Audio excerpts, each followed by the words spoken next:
എൻ്റെ ഏറ്റവും അടുത്ത സുഹൃത്ത്. ഇന്നും അവന് വേണ്ടി ഞാൻ പ്രാർത്ഥിക്കുകയാണ്. അവനെക്കുറിച്ച് ഓർക്കുമ്പം എനിക്ക് സഹിക്കാൻ കഴിയുന്നില്ല. അവൻ നഷ്ടപ്പെട്ടു എന്ന് മാത്രമല്ല, ഞാനിതിൽ കുറ്റവാളിയാക്കപ്പെട്ടു. അപ്പൊ ഷാന്റെ വെർഷൻ എന്താണെന്ന് വെച്ചാൽ, ഈ പറഞ്ഞതുപോലെ തന്നെ വൈകുന്നേരം ഈ കുട്ടി പറഞ്ഞതൊക്കെ ശരിയാണ്.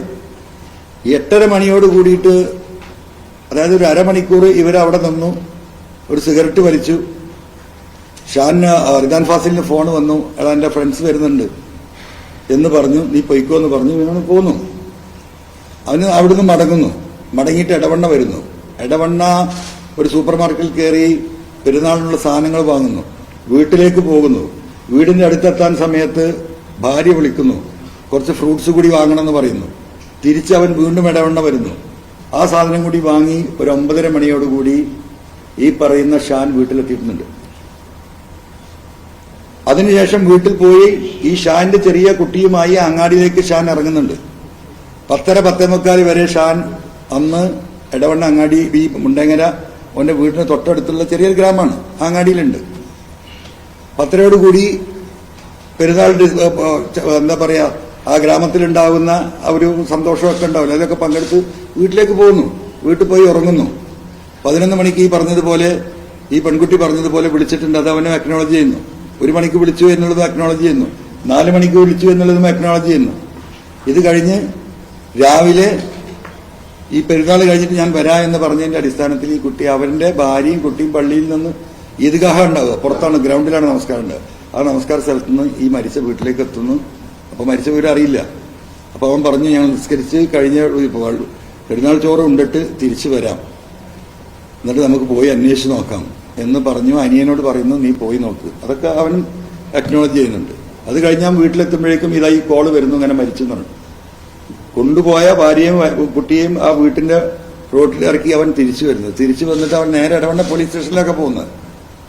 എടവണ്ണ പോലീസ് സ്റ്റേഷനിലേക്ക് ചെന്നിട്ട് ഇങ്ങനെയാണ് സംഭവിച്ചത്, ഇന്നലെ രാത്രി ഇങ്ങനെ ഞാനായിരുന്നു ലാസ്റ്റ് അവന്റെ കൂടെ ഞങ്ങൾ പിരിഞ്ഞത് ഇന്ന സമയത്താണ് എന്ന് പറഞ്ഞിട്ട് അവൻ ഈ മരിച്ച സ്ഥലത്തേക്ക് പോകുന്നു. അപ്പോഴേക്ക് പോലീസ് വരുന്നു. പോലീസ് വന്ന ഉടനെ തന്നെ ഈ സ്റ്റേറ്റ്മെന്റുകൾ, ഈ കാര്യങ്ങൾ പറയുന്നു. അപ്പോ പിന്നെ വീട്ടിലേക്ക് പോകുന്നു. വീട്ടിലേക്ക് പോയി ഭക്ഷണമൊക്കെ കഴിച്ച് തിരിച്ചു വന്ന് 11 മണിയാകുമ്പോഴേക്ക് സ്റ്റേഷനിലേക്ക് എത്താൻ പറഞ്ഞു. അവൻ ഭക്ഷണം കഴിച്ച് തിരിച്ച് സ്റ്റേഷനിൽ വന്ന് അവിടുന്ന് സ്റ്റേഷനിൽ നിന്ന് ഇവനെ വണ്ടിയിൽ കയറ്റിയിട്ട് നിലമ്പൂരിലേക്ക് കൊണ്ടുപോയി. നിലമ്പൂരിൽ കൊണ്ടുപോയി ഈ പറഞ്ഞ കാര്യങ്ങളൊക്കെ ചോദിക്കുന്നു, അവർ വെരിഫൈ ചെയ്യുന്നു, ഫോൺ വെരിഫിക്കേഷൻ നടത്തുന്നു, ഈ കാര്യങ്ങളൊക്കെ നടക്കുന്നു. വൈകുന്നേരം ആകുമ്പോഴേക്കും പോലീസിന്റെ സ്വഭാവം മാറുന്നു. അപ്പോൾ അവൻ പറയുന്നുണ്ട്, എനിക്ക് മയ്യത്ത് നിസ്കരിക്കാൻ പോകണം, നിങ്ങൾ അതിനെങ്കിലും എന്നെ വിട്, അല്ലെങ്കിൽ പോലീസിന്റെ കൂടെ വരികയാണെങ്കിൽ വന്നോ. വിട്ടില്ല, പോയില്ല. രാത്രിയോടുകൂടി സ്വഭാവം മാറുന്നു. അന്ന് രാത്രി കുറെ കാര്യങ്ങൾ സംസാരിക്കുന്നു. പിറ്റേ ദിവസം തൊട്ട് 3 ദിവസം ക്രൂരമായിട്ടുള്ള മർദ്ദനമാണ്. ആ മർദ്ദനത്തിൽ മുഴുവൻ ഇവനോട് ആവശ്യപ്പെടുന്നത് എന്താണ്? ഈ മരിച്ച റിദാൻ ഫാസിലിന്റെ ഭാര്യയുമായി അവിഹിത ബന്ധം ഉണ്ട് എന്ന് ആ പെൺകുട്ടിയോട് എന്ത് പറഞ്ഞു? ഈ 2 വീട്ടുകാരും പറയും. ഇവനെ കൊണ്ട് അത് സമ്മതിപ്പിക്കാനുള്ള ഭയങ്കരമായ ശ്രമം, ക്രൂരമായ മർദ്ദനം. പെണ്ണിന് ഈ രീതിയിൽ മർദ്ദിച്ചിട്ടുണ്ടെങ്കിൽ ഒരു പുരുഷനെ എങ്ങനെ പോലീസ് മർദ്ദിച്ചിട്ടുണ്ടെന്ന് നിങ്ങൾക്കറിയാം. 3 ദിവസം. അവസാനം അവൻ പറഞ്ഞു, ഇവന് വസ്ത്രങ്ങളില്ല, 3 ദിവസം ഉറങ്ങാൻ സമ്മതിച്ചിട്ടില്ല, ഭക്ഷണം കൊടുത്തിട്ടില്ല, വെള്ളം മാത്രം ലിമിറ്റഡ് ആയിട്ട് കൊടുത്തിട്ടുള്ളൂ. ഇതൊക്കെ അവൻ പറഞ്ഞ സ്റ്റേറ്റ്മെന്റുകളാണ്. അങ്ങനെ അവസാനം ഇത് എഴുതണം, നീ ഇത് സമ്മതിക്കണം എന്ന് പറഞ്ഞപ്പോൾ, എന്നെ കൊന്നാലും നിങ്ങൾ സമ്മതിക്കില്ല. PV അൻവർ മലപ്പുറത്ത് മാധ്യമങ്ങളെ കാണുകയാണ്. റിദാൻ ഫാസിൽ വധക്കേസിൽ ഷാൻ എന്ന പ്രതിയെ മനഃപൂർവ്വം കുടുക്കിയതാണെന്നുള്ള കാര്യം PV അൻവർ ആവർത്തിക്കുകയാണ്. പോലീസിലെ ചില പുഴുക്കുത്തുകളാണ് ഇതിന് കാരണമെന്നും PV അൻവർ പറയുകയാണ്. ഇക്കാര്യം ഇതേ എടവണ്ണ കൊലക്കേസിന്റെ കാര്യം PV അൻവർ നേരത്തെയും പറഞ്ഞതാണ്. എന്തായാലും ഇക്കാര്യത്തിൽ DIGക്ക് മൊഴി നൽകാൻ പോവുകയാണ് എന്ന് PV അൻവർ പറയുന്നു.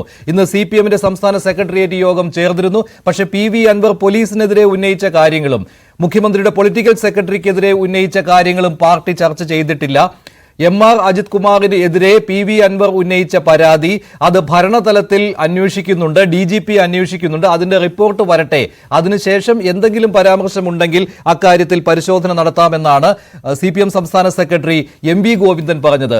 മുഖ്യമന്ത്രിയുടെ പൊളിറ്റിക്കൽ സെക്രട്ടറി P ശശിയുടെ കാര്യത്തിലാകട്ടെ MV ഗോവിന്ദൻ ഇന്ന് പറഞ്ഞത് ആ പരാതിയിൽ, PV അൻവർ നൽകിയ പരാതിയിൽ P ശശിയുടെ പേരില്ല എന്നുള്ളതാണ്. അതുകൊണ്ട് ഈ 2 കാര്യങ്ങളിലും, P ശശിയുടെ കാര്യത്തിലും MR അജിത് കുമാറിന്റെ കാര്യത്തിലും ഒരു തരത്തിലുള്ള പാർട്ടി പരിശോധനയും ഉണ്ടാവുകയില്ല. അതുമാത്രം